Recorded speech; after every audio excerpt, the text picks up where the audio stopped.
बंगाल, वो बंगाल जो कभी संस्कृति और राष्ट्रवाद की धड़कन हुआ करता था, जहां की हवाओं में विवेकानंद की गूंज और टैगोर की कविताओं की मिठास थी। लेकिन पिछले कुछ सालों में यहाँ का मंजर बदल दिया गया। रामनवमी के जुलूस के लिए कोर्ट के चक्कर, पूजा के पंडालों पर पत्थरबाजी और एक खास तबके के तुष्टीकरण के आगे घुटने टेकती सत्ता। लगता था जैसे बंगाल भारत से कटकर कोई दूसरा टापू बन गया है।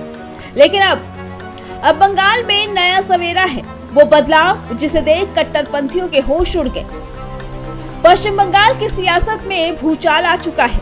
टीएमसी के सिंडिकेट राज का तिलिस्म टूट रहा है और इस बदलाव की मशाल थामी है शुभेंदु अधिकारी ने। जो टीएमसी कभी बंगाल में तुष्टीकरण का पर्याय बन चुकी थी, उसे अब शुभेंदु ने आईना दिखा दिया।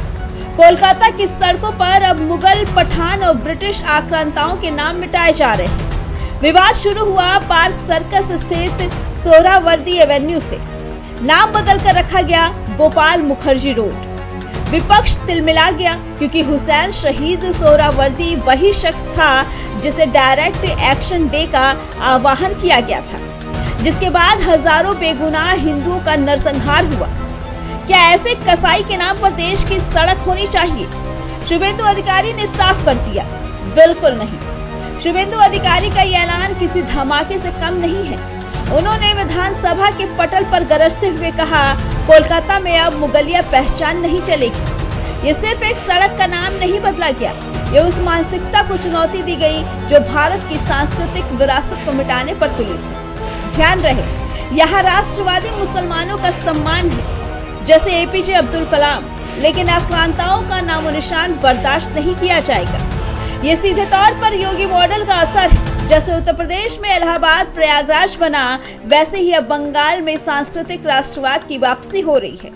टीएमसी का वो वोट बैंक जो दशकों से सिर चढ़कर बोल रहा था, अब अपनी जमीन खिसकता देख रहा है।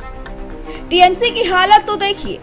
भ्रष्टाचार की दलदल में फंसी ममता सरकार अब इतनी कमजोर हो चुकी है कि विरोध करने का साहस भी खो चुकी। जो भतीजा कभी रसूख के दम पर राजनीति करता था, वो खुद अब कानूनी शिकंजे में है। क्या ममता बनर्जी या अभिषेक बनर्जी इस पर सड़कों पर उतरेंगे? लगता तो नहीं, क्योंकि जब जनता का गुस्सा सातवें आसमान पर हो तो नेता सड़कों पर नहीं, अपनी कुर्सी बचाने की जुगाड़ में दिखते हैं। बंगाल की गलियों से मुगलिया निशानों का हटना महज एक शुरुआत है। यह उस हिंदुत्व की पाठशाला की वापसी है जहां कभी विवेकानंद ने दुनिया को दिशा दिखाई। सवाल ये नहीं कि नाम क्यों बदल रहे हैं, सवाल ये है कि इतने वर्षों तक ये नाम यहाँ क्यों थे। शुभेंदु अधिकारी का ये कड़ा फैसला बंगाल के मिजाज को फिर से राष्ट्रवाद की मुख्य धारा में ला रहा है। अब बारी आपकी, क्या आप इस बदलाव के साथ हैं? हमें कमेंट करके जरूर बताइए। Bureau report, prime TV.